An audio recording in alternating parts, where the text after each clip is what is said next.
வந்திருக்கும் சிங்கப்பெண்கள் உங்கள் அனைவருக்கும், மேடையில் இருக்கும் சிங்கப்பெண்கள் உங்கள் அனைவருக்கும்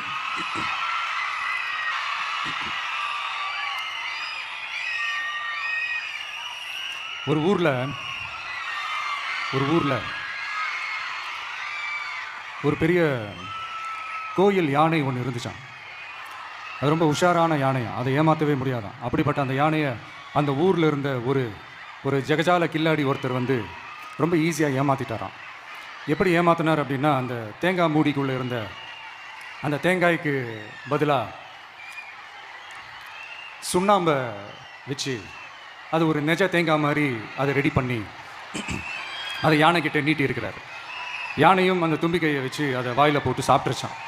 பக்கத்தில் இருந்த ஒரு நண்பர் கேட்டாராம், எப்படிப்பா, அது ரொம்ப உஷாரான ஒரு யானையாச்சே, அது எப்படி ஏமாத்தின? நீ சுண்ணாம்பை கொடுத்துட்டு அது தேங்காய்னு நினச்சி சாப்பிட்ருச்சு, எப்படிப்பா பண்ண அப்படின்னு கேட்டதுக்கு, அதெல்லாம் ஒரு தொழில் ரகசியம் ஆயாச்சாங்க,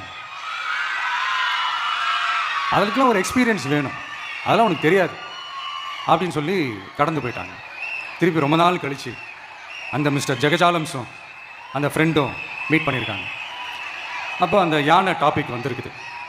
அப்போ அந்த ஃப்ரெண்டு கேட்டாராம், பாவம் அந்த யானை அது உஷாரான யானை தான், எப்படி ஏமாந்துச்சுன்னு தெரியல, எனக்கு என்னமோ அது வந்து அன்றைக்கி ஒரே ஒரு தடவை தெரியாமல் ஏமாந்துருக்குமோ அப்படின்னு நான் நினைக்கிறேன் அப்படின்னு அந்த ஃப்ரெண்டு சொன்னான். உடனே, ஓஹோ, அப்போ உனக்கு என்னோடய டேலண்ட் மேலே உனக்கு நம்பிக்கை இல்லை அப்படியா, சரி இப்போ பார்க்கலாமா, செகண்ட் டேர்ம் என்ன பண்ணுறான் பார்க்குறியா அப்படின்னு சொல்லிட்டு திருப்பி அந்த யானைக்கிட்ட போய் ஒரு வாழைப்பழம், அந்த உள்ளே இருக்கிற அந்த பழத்தை எடுத்து வெளியில் போட்டுட்டு உள்ளே ஒரு பஞ்சை வச்சு திருப்பி அதே மாதிரி ஒரு நெஜ வாழைப்பழம் மாதிரி அதை ரெடி பண்ணி தெனாவட்டா அந்த யானைக்கிட்ட நீட்டியிருக்காரு. அந்த யானையும் தும்பிக்கையை அப்படியே பக்கத்தில் கொண்டு வந்து அவனை ஒரு சொல்லிட்டு அப்படியே தூக்கி போட்டு, அதுக்கப்புறம் என்ன நடந்திருக்குன்னு உங்களுக்கே தெரியும்.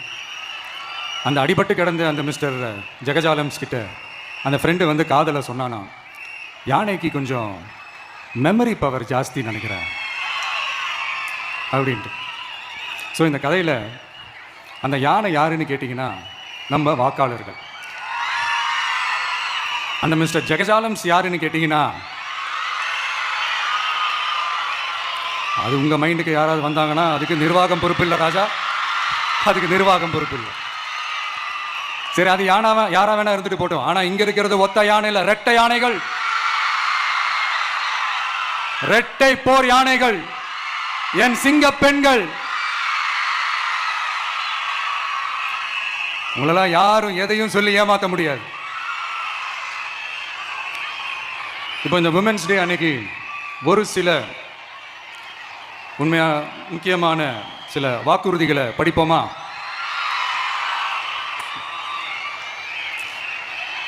பெண்கள், குழந்தைகள் மற்றும் முதியோர் நலனில் அவர்களின் பாதுகாப்பில் அக்கறை செலுத்துவதே நம் தமிழக வெற்றி கழகத்தின் அடிப்படை நிலைப்பாடுகளில் ஒன்று. இதை நம் கட்சியின் முதல் மாநில மாநாட்டிலேயே அறிவித்தோம். அதன்படி அதற்கென தனித்துறை, அதாவது தனி இலாக்கா ஏற்படுத்தப்படும் என்று அறிவிப்பு செய்யப்பட்டது. முதல் மாநில மாநாட்டில் அறிவிக்கப்பட்டது போலவே பெண்கள், குழந்தைகள் மற்றும் முதியோருக்கென தனி இலாக்கா உருவாக்கப்படும். அந்த இலாக்கா எனது நேரடி கட்டுப்பாட்டிலும் கண்காணிப்பிலும் இருக்கும். சமரசமற்ற பெண்கள் பாதுகாப்பை நோக்கி பயணிக்கும் நம் கனவு நனவாவது உறுதி என்பதை நமது தேர்தல் முதல் வாக்குறுதியாக சொல்வதில் பெருமை கொள்கிறோம். இரண்டாவது, மதிப்புமிகு மகளிர் திட்டம். மக்கள் பணத்தை மக்களுக்கே திருப்பி தருவது எப்படி ஓசி என்று கேலிக்கு உள்ளாகும், எப்படி இலவசம் என்று ஏளனமாக பார்க்கப்படும். இப்படி வரையறுக்க எந்த அரசியல் கட்சிக்கும் எந்த அரசியல் தலைவருக்கும் உரிமை இல்லை என்று தமிழக வெற்றி கழகம் ஓங்கி உரைக்கிறது. இந்தியாவில் நம்பர் 1 இல்லாத மாநிலங்களில் கூட பெண்களுக்காக மாதம் வழங்கப்படும் தொகை அதிகமாக உள்ளது. ஆனால் நம்பர் 1 மாநிலம் என்று தனக்குத்தானே தம்பாட்டம் அடித்துக் கொள்ளும் வெற்றி விளம்பர மாடல் திமுக அரசில் மகளிர் உரிமை தொகை என்ற பெயரில் வெறும் 1000 ரூபாய் மட்டுமே வழங்கப்பட்டு வருகிறது. மக்களுக்கு அரசின் சார்பில் வழங்கப்படும் தொகையால் அவர்களின் மளிகை சாமான் வாங்குவது போன்ற முக்கிய செலவுகளில் ஒன்றாவது குறைந்தபட்சமாக பூர்த்தியாக வேண்டும். அந்த எண்ணத்தின் அடிப்படையில் யோசித்ததால் நாம் அமைக்க போகும் மக்கள் அரசு இனி 60 வயது வரை உள்ள அனைத்து குடும்ப தலைவிகளுக்கும் மாதம் 2500 ரூபாய்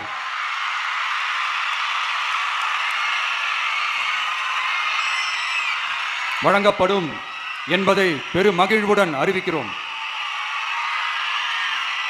இதில் மாநில மற்றும் ஒன்றிய அரசு ஊழியர்களாக இருப்பவர்களின் குடும்பங்களுக்கு மட்டும் விதிவிலக்கு. இப்படி செய்வதால் கூடுதலான குடும்பங்கள் பயனடையும் வாய்ப்பு அதிகரிக்கும் என்பதை நம் தாய்மார்கள் அனைவரும் மகிழ்வுடன் ஏற்றுக்கொள்வர் என்பது நமக்கு தெரியும். அடுத்து அன்னபூரணி சூப்பர் 6 திட்டம் நம் வீட்டு பெண்களுக்கு பெரும் சுமையா மாறி நிற்பது சமையல் கேஸ் விலையும் ஒன்று. தேர்தல் நெருங்கும் போது மட்டும் கேஸ் விலை குறைக்கப்படும். தேர்தல் முடிந்ததும் மீண்டும் கேஸ் விலை உயர்த்தப்படும். அந்த விலை உயர்வு நம் காதுகளில் புகை வரும் அளவிற்கும் கண்களில் கண்ணீர் வரும் அளவிற்கும் இருக்கும். தமிழகம் முழுவதும் இருக்கும் பெண்களின் மனதை அறிந்து நம் எண்ணத்தில் தோன்றியதுதான் இந்த அன்னபூரணி சூப்பர் 6 திட்டம். இத்திட்டத்தின்படி ஒவ்வொரு குடும்பத்திற்கும் வருடத்திற்கு 6 கேஸ் சிலிண்டர்கள் கட்டணமின்றி வழங்கப்படும்.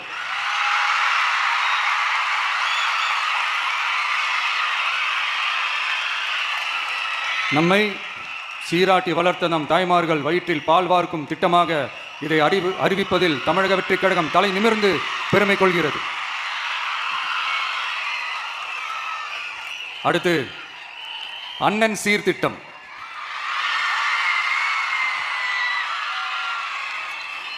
ஒவ்வொரு குடும்பத்திற்கும் மிகப்பெரிய மகிழ்வை தருவது அந்த குடும்பத்தில் நடக்கும் திருமண கொண்டாட்டம் தான். அதை எந்த வருத்தமும் இன்றி முழு மன நிறைவுடன் கொண்டாட வேண்டும். அதற்காகவே நம் தங்கைகளின் திருமணத்திற்காக 8 கிராம் அதாவது 1 பவுன் தங்கமும் 1 பவுன் தங்கமும் தரமான பட்டு சேலையும் தாய் வீட்டில் இருந்து அண்ணன் சீராக அளிக்கப்படும்.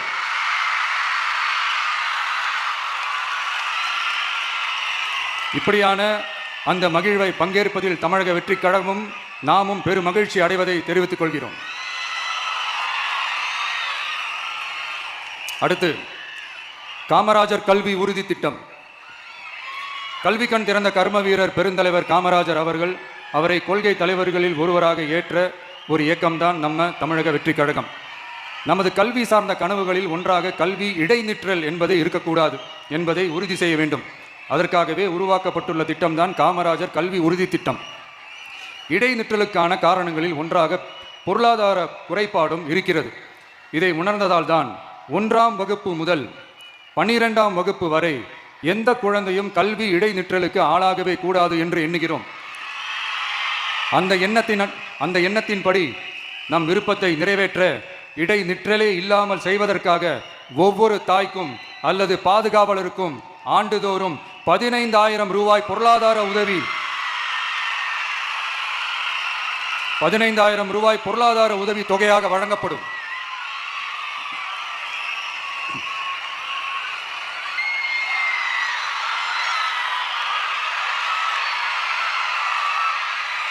அடுத்து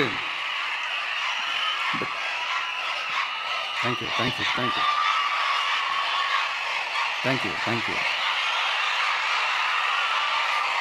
அடுத்து வெற்றி பயணம் திட்டம்.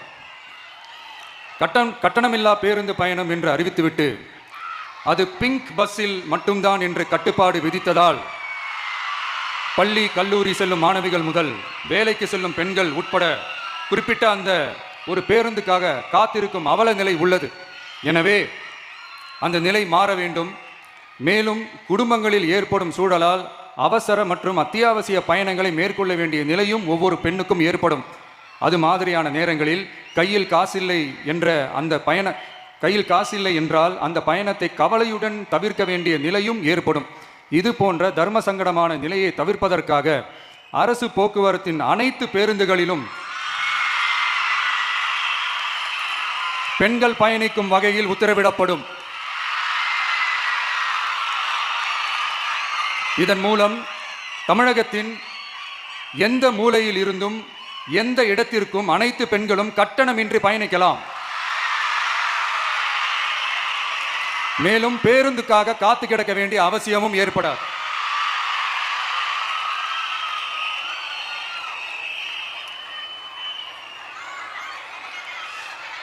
அடுத்தது, zero tolerance for crimes against women.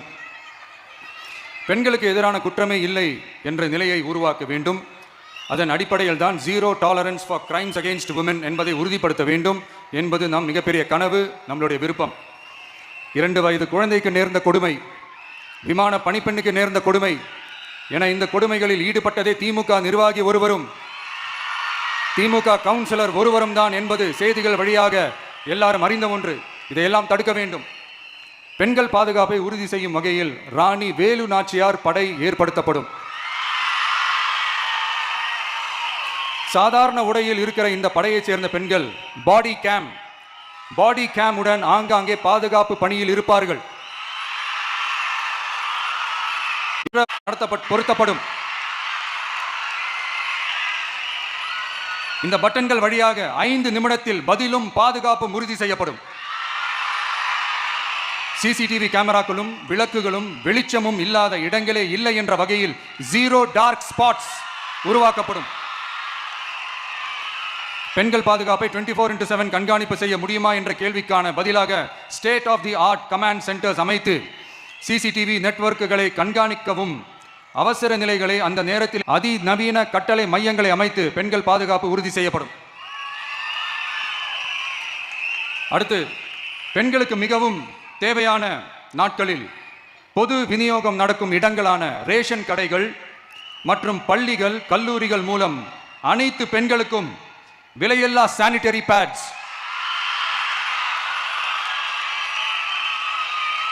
வழங்குவது உறுதி செய்யப்படும்.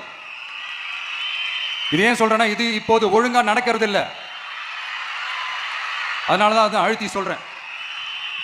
இது இப்ப முழுமையாக செயல்படுத்தவில்லை என்பது நமக்கு நல்லாவே தெரியும். அடுத்து, சிங்க பெண்கள் மேம்பாட்டு திட்டம். நிலுவையில் உள்ள கடன்களை திருப்பி செலுத்துவதன் மூலமும் பெண்கள் நடத்தும் சுய உதவி குழுக்களுக்கு 5 லட்சம் வரை வட்டியில்லா நிதியை வழங்குவதன் மூலமும் சுய உதவி குழுக்களின் உற்பத்தி திறன் மேம்படுத்தப்படும்.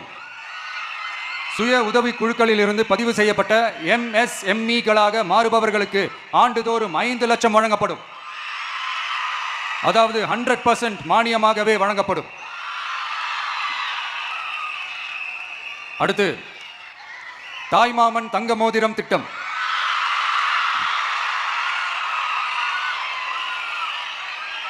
உலகத்தில் மனுஷனா பிறக்கிறதே பெரிய விஷயம். அதுலேயும் நம்ம தாய்நாடான தமிழ்நாட்டில் பிறக்கிறது மிகப்பெரிய வரம். அப்படி நம்ம தமிழ்நாட்டில் பிறக்கிற குழந்தைகளை வரவேற்கும் திட்டம் தான் தாய்மாமன் தங்க மோதிரம் திட்டம். தமிழ்நாட்டில் பிறக்கும் ஒவ்வொரு குழந்தைக்கும் அரசாங்கத்தின் ஆசீர்வாதமாக ஒரு தங்க மோதிரம் வழங்கப்படும். கூடவே ஒரு பேபி வெல்கம் கிட்டும் வழங்கப்படும். ஊட்டச்சத்து பொருட்கள், பேபி ட்ரெஸ்ஸஸ், தரமான baby soaps, baby oil, baby powder, baby கொசு வலைகள், பொம்மைகள், நாப்கின்ஸ் அண்ட் டயப்பர்ஸ் இவையெல்லாம் அந்த பேபி வெல்கம் கிட்டில் இருக்கும்.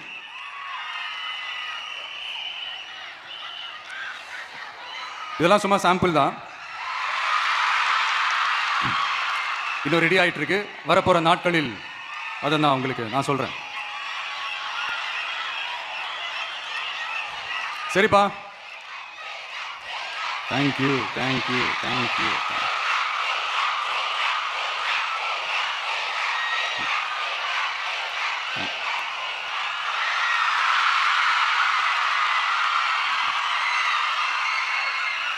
சரிப்பா, வாக்குறுதிகள்லாம் கொடுக்குற, உறுதிமொழிகள்லாம் கொடுக்குற, இதெல்லாம் ஓகே தான். ஆனால் ஸ்டாலின் சார் செய்ய முடியாததை நீ எப்படி செய்வ அப்படின்னு உங்களுக்கு ஒரு கேள்வி ஒன்று வரும். அது சிம்பிளாக ஒன்று சொல்கிறேன். இப்போ தான் ரீசெண்டாக அதை பற்றி நான் முழுமையாக ஒன்று தெரிஞ்சுக்கிட்டேன். நம்ம மாநிலத்துக்கான மொத்த பட்ஜெட் வந்து 4.39 லட்ச கோடிகள்.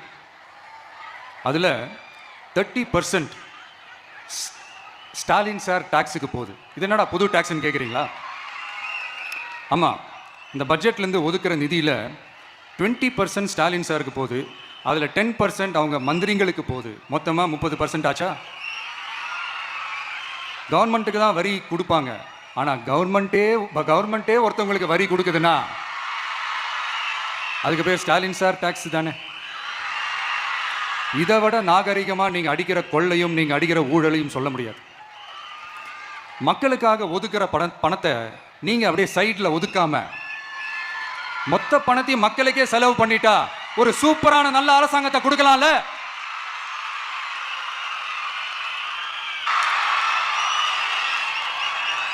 சரியா? கான்பிடண்டா இருங்க, நல்லதே நடக்கும், வெற்றி நிச்சயம். மீண்டும் சந்திக்கும் வரை நன்றி, வணக்கம்.